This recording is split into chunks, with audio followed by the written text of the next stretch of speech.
Bettor Sports Betting is your home for picks, props, and futures for tonight's action. Bettor Sports Betting wants to know what picks you're playing tonight. Tell us in the live chat on YouTube, Twitter, and the Bettor Sports Network app. This is Bettor Sports Betting with Fantasy Alarm's Dan Servodidio. What is going on, everyone? Welcome in here to the Bettor Sports Betting Show on a Tuesday afternoon. Appreciate everyone jumping in on Fantasy Alarm, Bettor Sports Network YouTubes. Today, no Jon Impemba right now. I got Howard Bender filling in on a Tuesday. He's not usually on these Tuesday shows, so it's nice to see your face 2 days in a row here, Howard. Servo, you old scoundrel, you. What's going on, brother? How are you? Thanks for having me. Yeah, Johnny had a little last-minute thing pop up. I'm always happy to jump in here, right? So, yeah. What's new? Well, we got to react to this Monday Night Football game from last night. Just a debacle of an ending there, and then the Bills now firing their OC, Ken Dorsey. Got some college basketball picks that I'll give out for tonight's games. We got the Champions Classic. Should be two really good games there. Duke, Michigan State, Kansas, Kentucky. Also got some other really good non-conference matchups like Marquette, Illinois, Wisconsin, Providence. So I'll have some picks out for that coming up on today's show. Producer Adam Bernard will be talking some hockey, give us some NHL picks for tonight's games. And then we'll see if we get John coming on to give some of his own NBA bets for tonight. We got the in-season tournament in the NBA going on tonight. So we'll get to all of it, covering all the sports. I'll tell you what, Servo, if John doesn't show, I'll give out Iggy's bet of the night tonight, which is a 2-unit bet. So if John doesn't show, I'll give you guys Iggy's because that's behind the paywall right now, and I'll happily give it out. Iggy's been rolling this NBA season, so that's some gold right there. If you don't have the Fantasy Alarm All Pro subscription, all right, yeah, let's dive right into just reacting to this Bills loss because we were both on the show yesterday. Gave out our bets and picks for that game. We were both, I think you gave out the bet, but I was agreeing with you that, take the Bills minus the 6.5, -7, -7.5. We thought it would be an easy Bills win. They lose outright. They don't even worry about covering. They lose that game. And today we get the news that the Bills have fired their offensive coordinator, Ken Dorsey.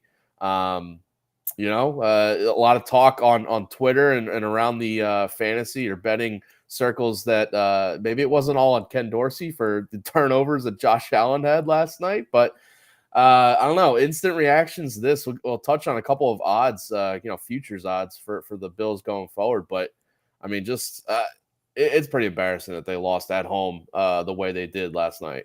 Oh, I mean, listen, for the 12 men on the field on the field goal, come on, really? That wasn't the offensive coordinator's fault. No, that is not on Ken Dorsey, no doubt about it. But I mean, listen, there's a lot going on here with the Bills. Now, personally, listen, I'll say this. I thought Joe Brady got a raw deal in Carolina. Coop and I were talking about this on Alarm Fantasy Football.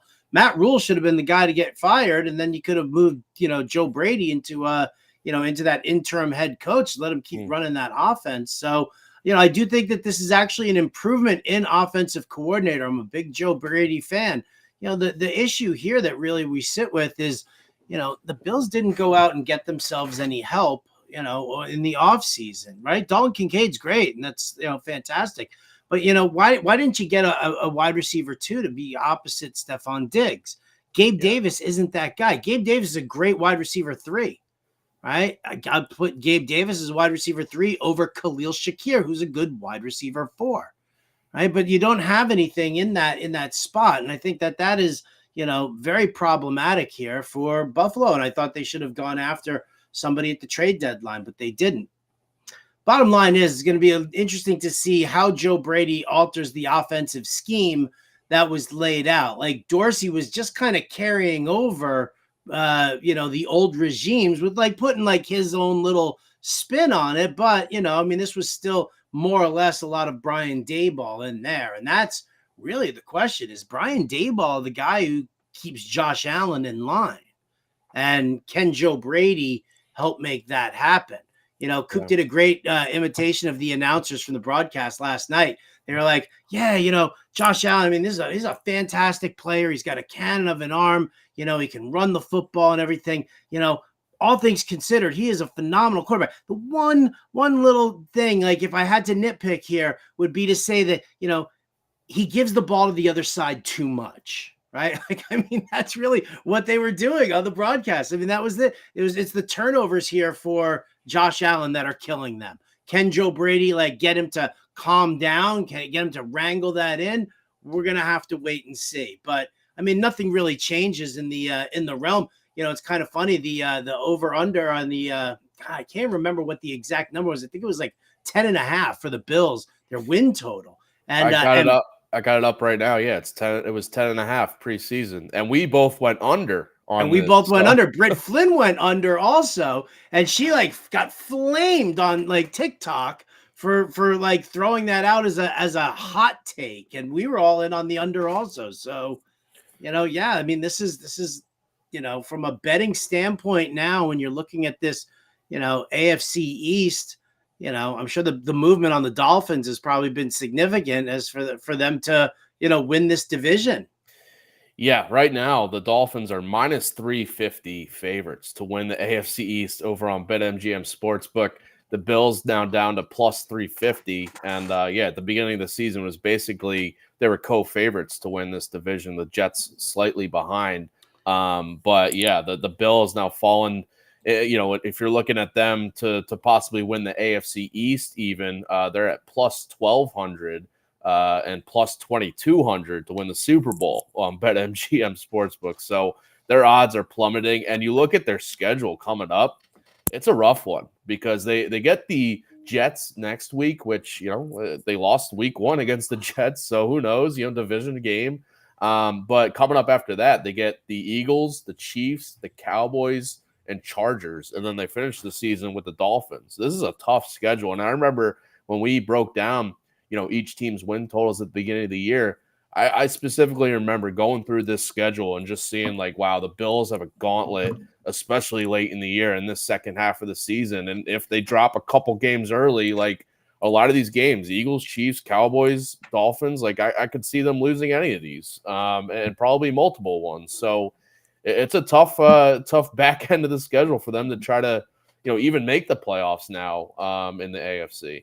But I'll say this: at plus 350 right now, with the Dolphins at minus 350, I think you can. Dolphins are 6-3, right, and the Bills are 5-5. Yeah. Okay. The Jets and the Patriots aren't going anywhere.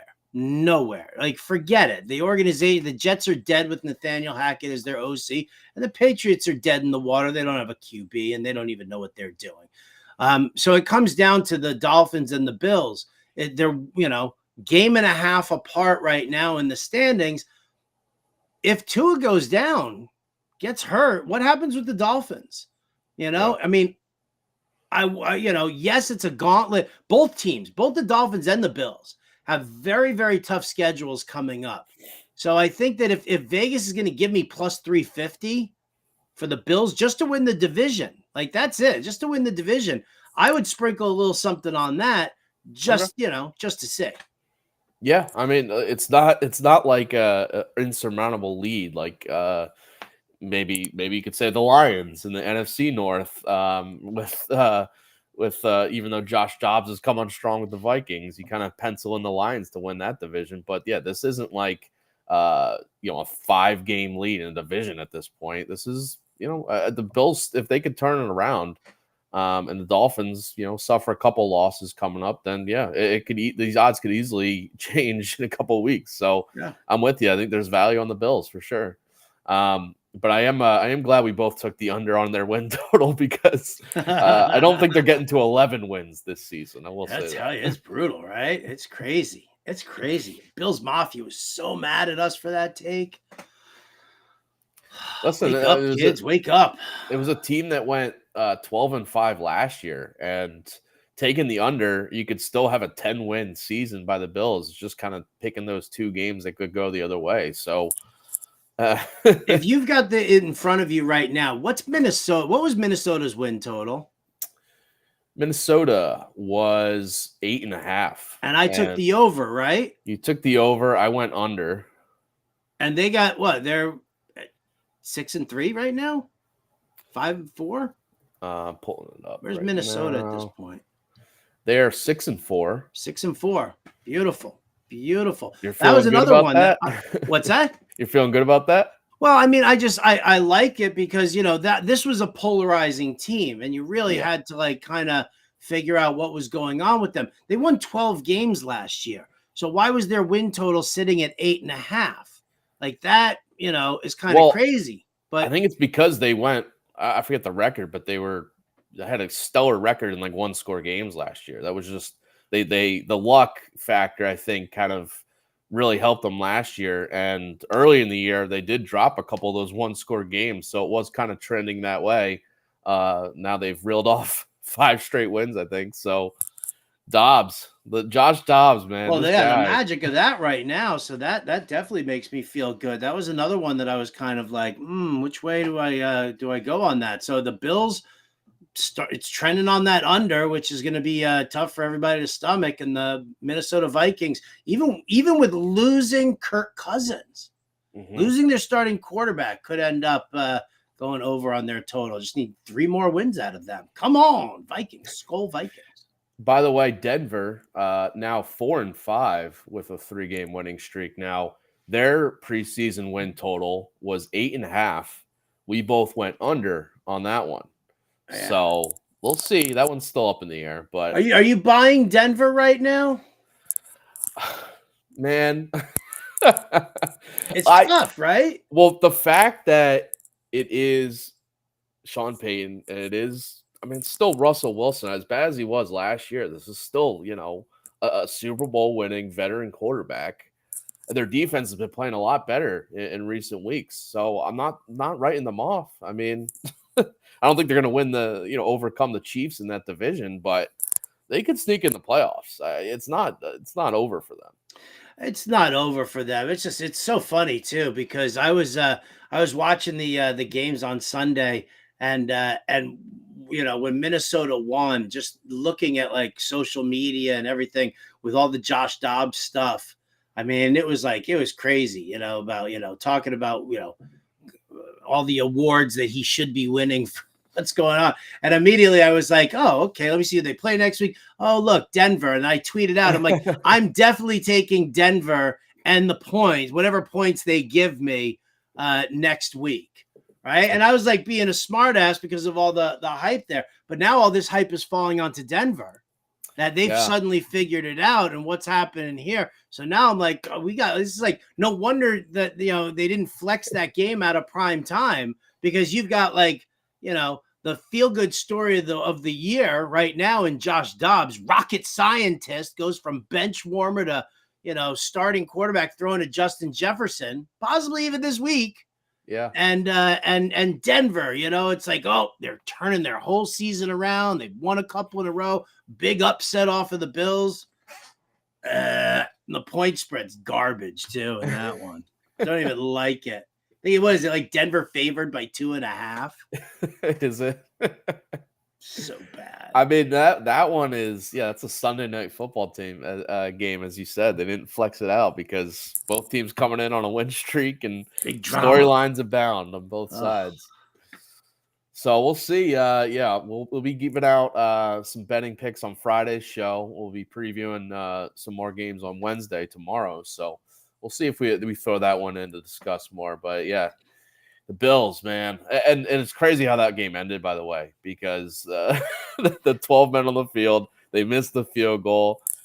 And then, it was just perplexing to watch how the Broncos did that, because they didn't have any more timeouts and they took a knee with like 25 seconds and then they ran the field goal unit out there, which obviously threw off the Bills when they were trying to switch their defense around. But he makes the game-winning field goal after that, Will Lutz. So just unbelievable the way that game like finished up. I mean, even, you know, it's like the Bills were like, you know, making their way back into it, right? And James Cook, you know, comes back from being benched to recovering his own fumble and then taking it another. And they were like, yeah, we're just going to give him credit for the 42-yard run here. And that popped his rushing yards prop, that completely exploded. And then, and then for the whole, it was terrible. Just it was like, which team wants to lose this game more? How many times are you going to kind of give this away to the other team? But yeah, the field goal, the 12 man on the field, it's inexcusable. It wasn't even like a guy was running off the field to, being like, oh shit, I got to do it before they snap the ball. It wasn't even like that. They were all lined up already. There was a guy who was legit at the wrong place, shouldn't had no business being there. And he was just like, all right, I'm in. What do we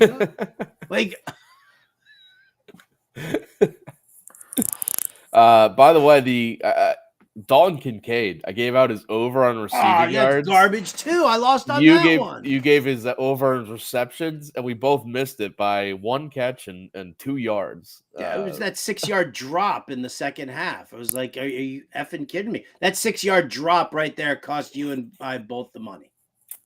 It's tough. It's a tough one. It is tough. I did get Alex Singleton's tackles. He had 11 total tackles, so I'm glad I hit that one at least. I'm very happy for you. I did notice Josie Jewell finished with 6 total. Yes. Josie Jewell did not do it for me. And then, but I hit on some other stuff there. Cortland Sutton, right? Yeah. I nailed Cortland Sutton. I think I had, what else did I have in that? Let me sneak a gander here and figure it out, because it wasn't terrible. So I had I lost the spread. I won the over under. I lost Kincaid. I won Josh Allen over 33.5 pass attempts. I hit Cortland Sutton over 3.5 receptions. I hit Javonte Williams over 2.5 receptions as well. So 3 and 2 on my props. 1 and 1 on the game bets. There you go. That's a plus money day overall. All right, let's talk some college basketball. I want to give out some picks for tonight's games. And by the way, I got the college basketball DFS playbook up for tonight's slate. A really fun slate. So go jump on that. Hit big, by the way, last night in DFS. If you followed the playbook last night, had a big night. So I think I'm seeing the board pretty well, at least in DFS circles. It was so in the betting picks I gave out on yesterday's show, but we moved past that. But the college basketball DFS playbook, go check that out right now. Fantasy Alarm All-Pro subscription. Promo code WIN if you go over to fantasyalarm.com/win to get the All-Pro subscription. As you mentioned, we got the NBA Best Bets article tonight. We got NBA DFS tonight, NHL, all this stuff coming up. And all this week we'll have fantasy football content with that All-Pro subscription. But tonight's slate, though, got Champions Classic. I'll go first with this one. Duke, Michigan State is the first game of this Champions Classic, and I'm taking the under in this one. This is going to be a battle because Duke just lost at home to Arizona. Michigan State already lost a game to James Madison.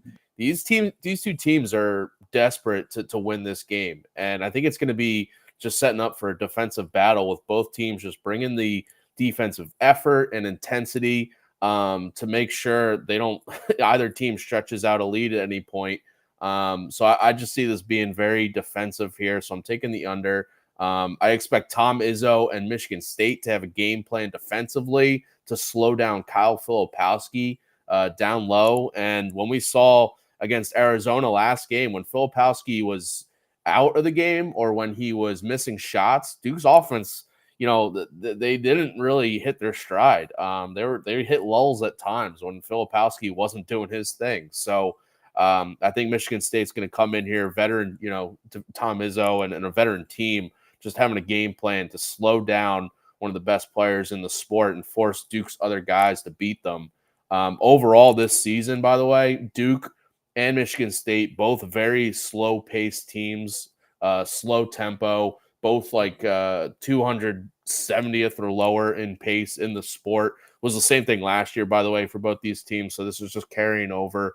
Both teams like to slow it down offensively, but also just play that tight defense on the other side. And Michigan State's offense has really struggled from 3-point range this season. It's been an issue. They're just missing shots left and right. So I think that continues here. They're playing in an NBA gym in Chicago for this Champions Classic, which when college teams go to play in these big arenas, we've seen, especially early in the game, just more missed shots than normal, with just, the change in sight lines and like the big game feel of it, maybe some early game jitters. So, I have the under in this Duke-Michigan State game. I can dig that. Listen, I'd rather be putting some action on the Duke Michigan State than what was the other one? Duke against who was it? Cripple Creek State Teachers College. The last time you had me betting on Duke, Dartmouth, and it was a winner. All right, how about Wisconsin Providence is another huge game tonight. Non-conference game. It's at Providence here. Wisconsin lost to Tennessee their last game at home, and I think they're going to be motivated for this game on the road to get the win, go into Providence and get a big, non-conference game, resume boosting win for them, coming off that loss. Last year, early in the season, we saw Wisconsin go on the road and beat both Marquette and Iowa early in the season. So this is a team that won't shy away from this road matchup spot to go in and get a win. Wisconsin is just, I think they're just a better overall team than Providence right now, and they're more battle tested, having to face a top 10 team in Tennessee already. Providence has not been proven this year. They faced two easy opponents and just have not had the same, battle tested moment that Wisconsin has had. And Providence, they went through a coaching change this offseason. Ed Cooley's over at Georgetown now. Kim English now at Providence, and I just need to see him, get an actual, resume, good win for him as a power conference coach now. After he was at George Mason, this is a big step up for him and a big step up for Providence. And their last game was only a 10-point win over Milwaukee, which is 226th in KenPom's ratings this year. So I think Wisconsin's going to come here, the better overall, more well-rounded team tonight, and get the road win. So just got the money line, not worrying about the spread here, -120 on the money line at BetMGM. We got Jon Impemba filling in. We tap out Howard Bender. We got to get the long reliever in here with Jon Impemba. What's up, man? How you doing? I'm doing good. We got a little college basketball NBA talk going on here, so I'm ready for it. Yeah. Well, thank you, Howard, for jumping in here. We'll continue here with John. I got a couple more college picks, and then we'll get to your NBA bets here in a sec. Next one, I got Texas A&M on the road at SMU. Give me Texas A&M and the points here. -5.5 is the spread over on BetMGM. A&M just a top 10 caliber team and a dark horse Final Four team this year, and one of my favorite, early buys in the season when they're facing some of these other non-conference teams. Bet on them against Ohio State on Friday, and they got the tough road win. Was really impressed with that. They're now, very battle tested already, going on the road to beat Ohio State, and now they're going on the road to SMU, which is an easier matchup. And SMU is another unproven team this year. They've had 3 cupcake matchups to start the year, and this is just a big step up in competition.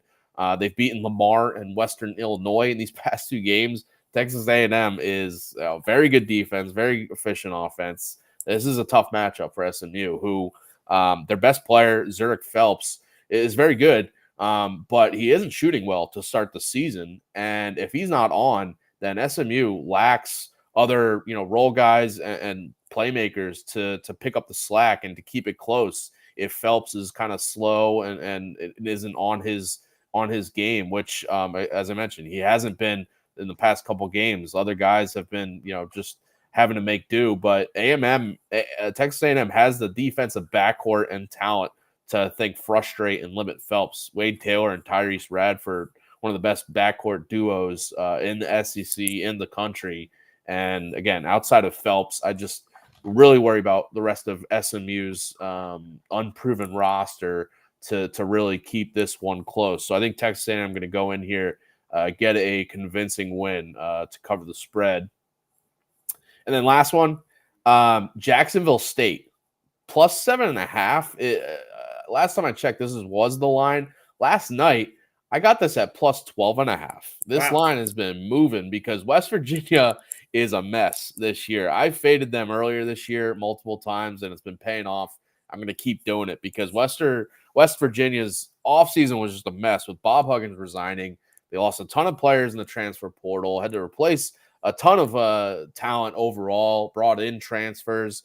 They're still playing without their point guard, Kirk Carissa, who's suspended to begin the season, which I think is huge because they just lack trustworthy ball handlers without Carissa in the lineup as their point guard. So I worry about this offense just hitting stretches where they can't get baskets. They can't, find baskets. They just lost at home to Monmouth on Friday and barely beat Missouri State in the season opener.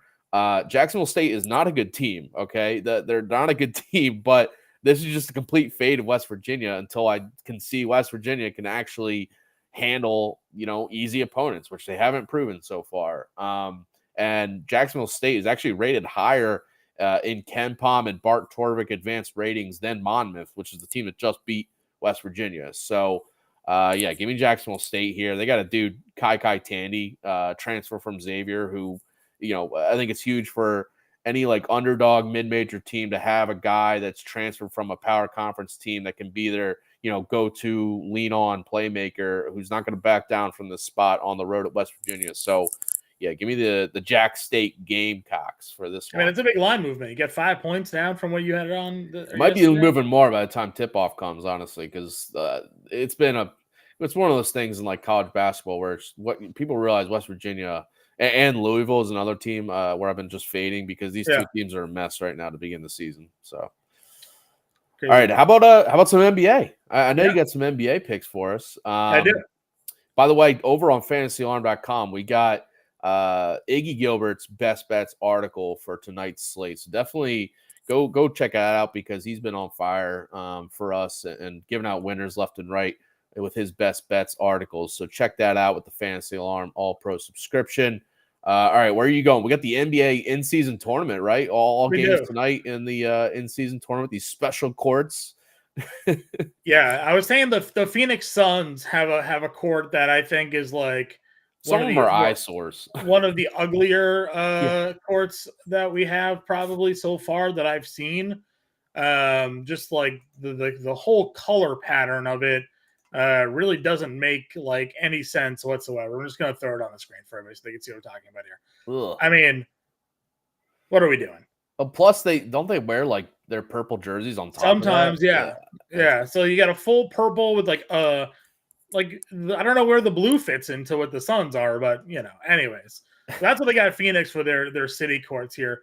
I got a couple of plays. I'm going to start out one off here, and I put this in the Discord because Dan, sometimes we look at lines and we think there's just something weird about it. You're like, this one doesn't make sense.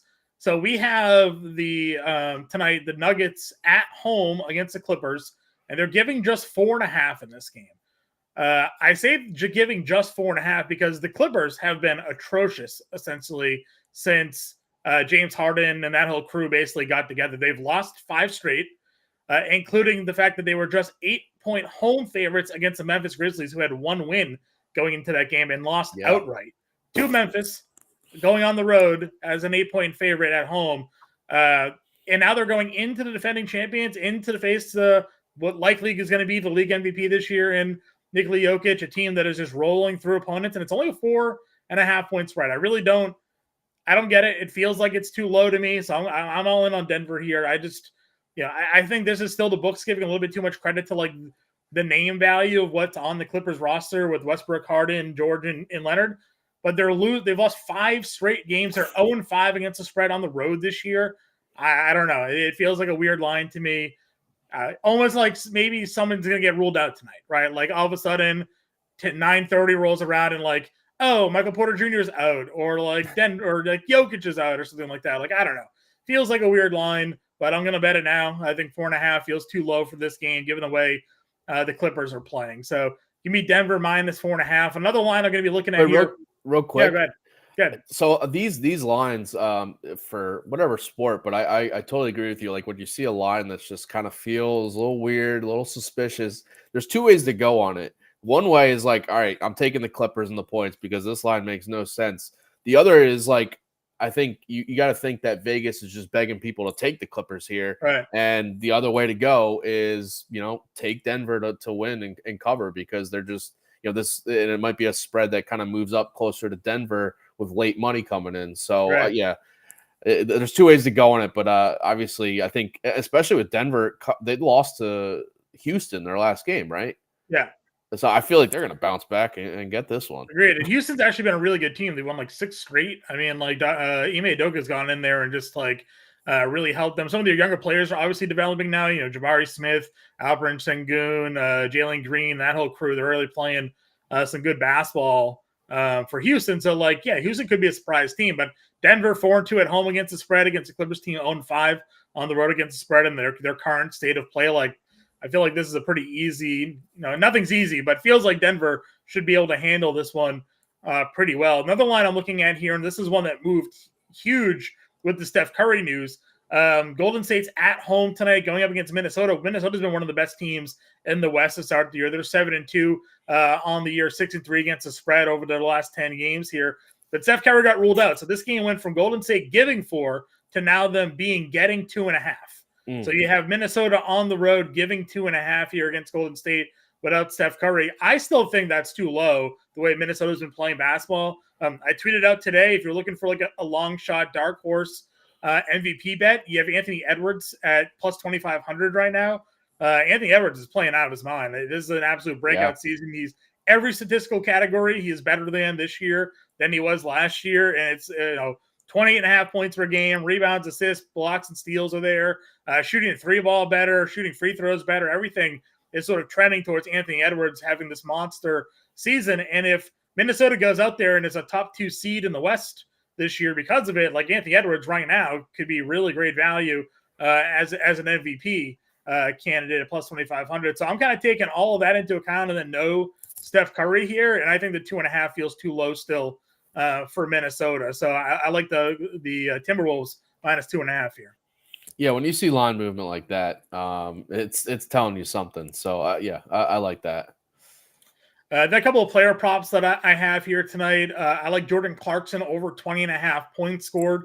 2 games ago, we had Walker Kessler get injured, and the Jazz just sort of flipped their starting lineup.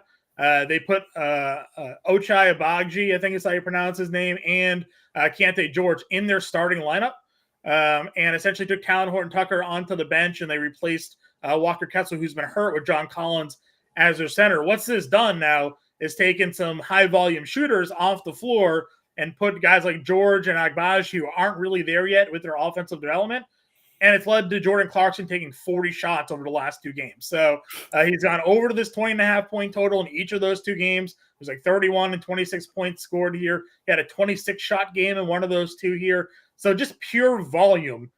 We have Jordan Clarkson here over the 20.5 going up against Portland, who's down Malcolm Brogdon. They're down Henderson. They're down Anthony Simon. So really hurting in their backcourt. Going with Shaedon Sharpe playing basically 40 plus minutes a night, and they called up Skylar Mays, signed him to their starting, their roster. He's played back-to-back games for them, so I think Clarkson's just going to have the green light here with that new starting lineup for the Jazz, like we've seen, and go over 20.5 probably pretty easily here tonight, given that matchup there. And then my last play, I like Cam Johnson over 2.5 3-pointers made. Returned for Brooklyn 2 nights ago, played 25 minutes, took 6 3-pointers, and then he played 35 minutes in his second game back, a quick ramp up. He took 11 3-pointers. Now, this is a guy that in Phoenix was a 45% 3-point shooter. This year, he's only shooting 28%. He's only played a couple of games due to injury here, but if he's going to take 10 plus threes, all he needs to do is make 3 of them and shoot 30% from 3 for a guy that's a 40% 3-point shooter. I'm going to like his odds tonight against Orlando to go over the 2.5 3-pointers if we're going to lock him in for 35 minutes and taking 10 plus 3-pointers. So more often than not, he's going to make more than 3 of those. So I'll do the over 2.5 3-pointers made here tonight. All right. I gotta ask you a quick question about Sure. the in-season tournament. Do you take any like how much stock do you take in the fact that it is like an in-season tournament, and if certain teams have more motivation to play, and like especially like underdogs who are trying to Yeah. like get this in-season tournament win and maybe put that on their mantle. They're not going to compete for the NBA title, but and maybe a team like a Denver, maybe just not taking it as tough because they're looking Yeah. at the long-term goal here.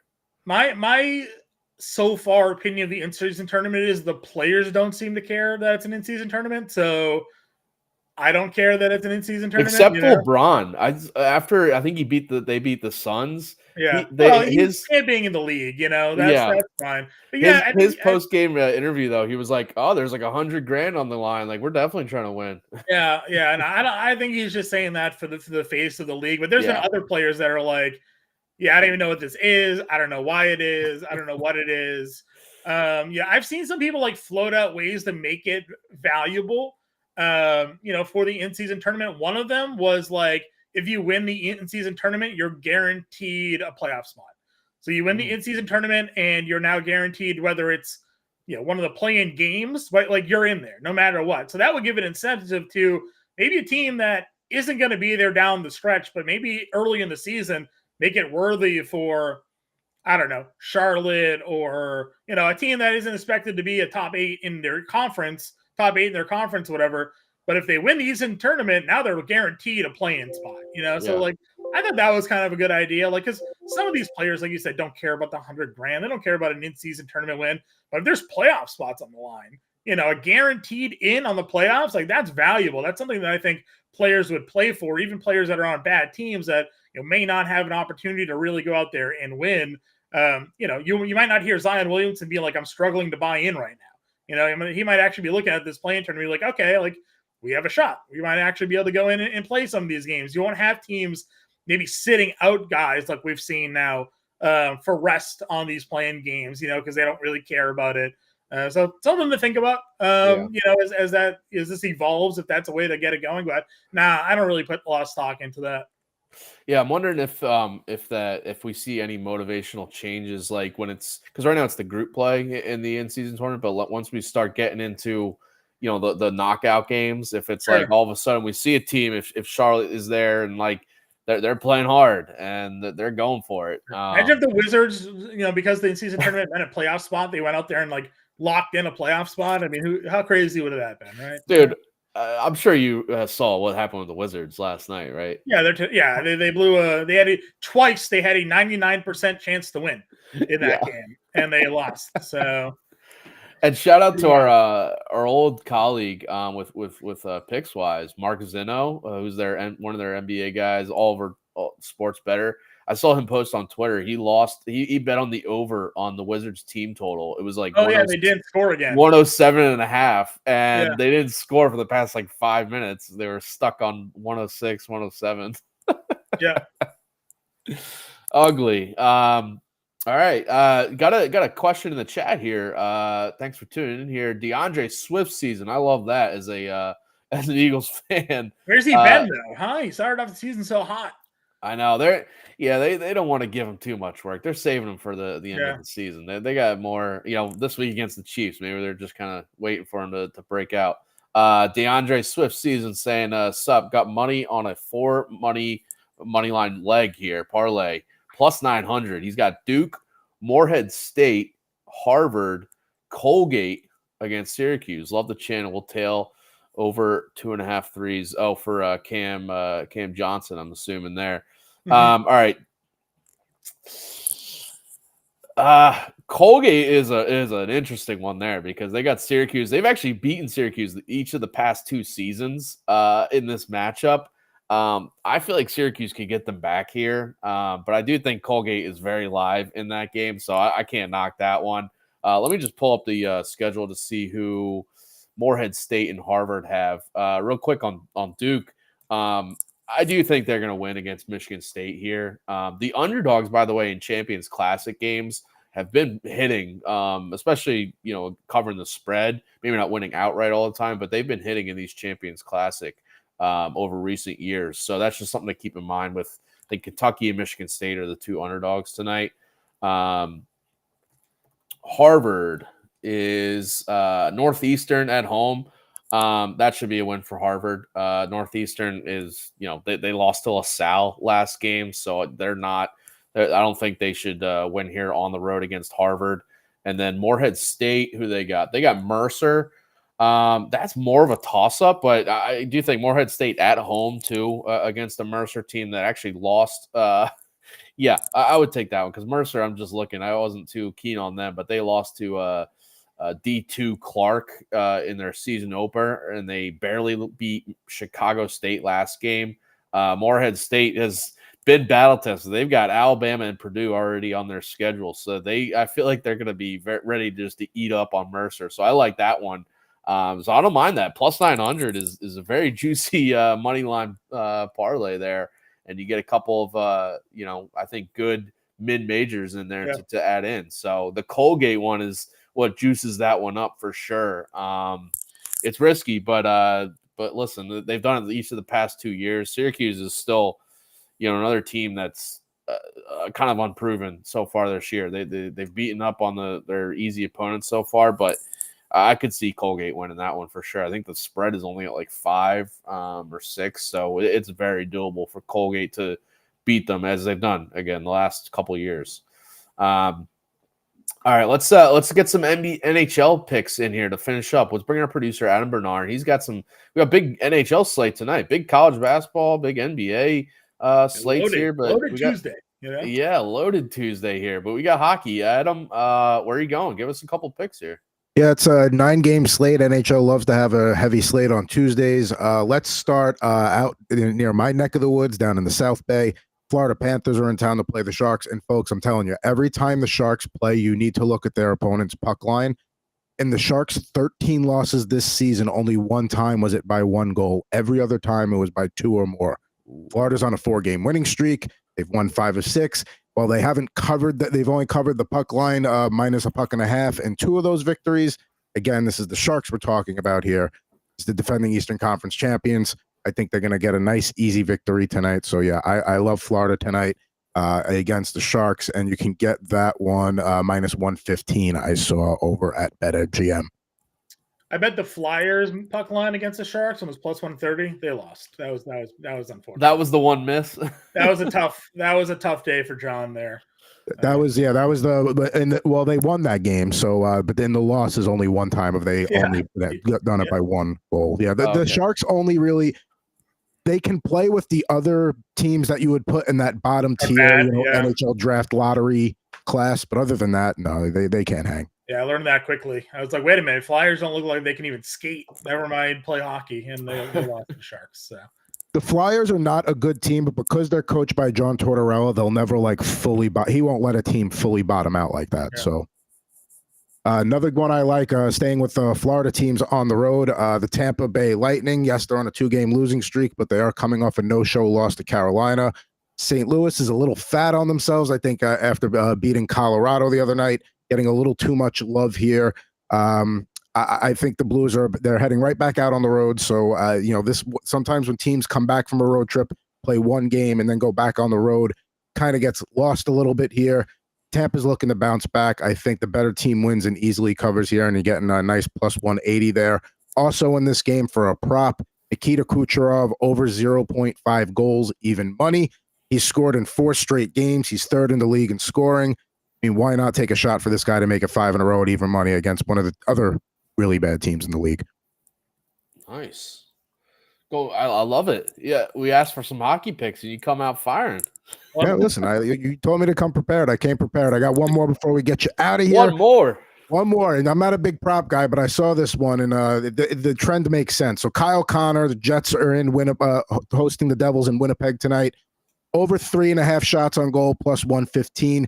He's hit this mark 8 of 14 times this season. However, when he's coming off a game where he's only had 2 shots on goals, both times in the game after that, he went with 5 and 6 shot on goal performances. He's a top line winger with guys who like to pass first on his line. So if you follow the trend, I think he'll easily get over 3.5 shots on goal against the Devils at home tonight, plus 115. Like it. All right. By the way, Adam, you're the co-host of the Better Hockey Now show that people can check out on Fantasy Alarm and Better Sports Network YouTube with our guy Chris Murray there too. So definitely check that out for some more hockey talk from Adam and the guys. Got a question in here from the chat for you, Adam. Oh. We got DeAndre Swift season. Montreal on a 5-game streak versus the Flames, but they're underdogs. Thoughts? Yeah, that's so the Flames are just they're a team that's still trying to, they're not a good team. They're trying to figure out, nothing's going right for them. Montreal, a team that is in the draft sweeps, the draft lottery, but they're a young team on the rise that can score. The fact that there's, that's a game I'm staying away from. I don't like that. I don't like anything in that game at all in terms of like the line or anything like that. But I mean, Montreal at home plus money. If you wanted to take a shot against Calgary, but Calgary is getting Jacob Markstrom back tonight, so maybe that's what they're thinking, is if he's healthy and ready to go, maybe he gives Calgary a legitimate chance against a team that's not great. All right, there you go, DeAndre Swift season. Thanks, Adam. Appreciate all the hockey talk that you bring the show. That's about it for us. Covered NFL, NBA, college basketball, NHL, all on today's show. So hope you enjoyed that. Coming up right after us, we got the Fantasy Alarm NBA DFS live show with Jon Impemba and James Grande, 9 p.m. Eastern, or not 9 p.m. Eastern. But tonight, by the way, on the Bettor Cast, we have NFL Trivia, 7 p.m. Eastern, NFL Trivia on the Bettor Cast app. So download the Bettor Cast app if you haven't already. Apple app, Google Play stores, must be at least 18 years old. NFL Trivia Contest, 7 p.m. Eastern. You can answer multiple choice questions in our free contest, win tickets, and redeem for authentic NFL merchandise. No purchase or subscription necessary. Scan that QR code or, again, Apple app, Google Play stores to get this Bettor Cast app. So that's tonight. Good luck with all your picks that we gave out and that you guys are also riding that money line college basketball parlay. I'll be checking that out to see if it cashes for you, DeAndre Swift season. But thanks for everyone for tuning in. We'll be back tomorrow, 4 p.m. Eastern here on Bettor Sports Betting. So we'll see you then and take care. Bettor Sports Betting on the Bettor Sports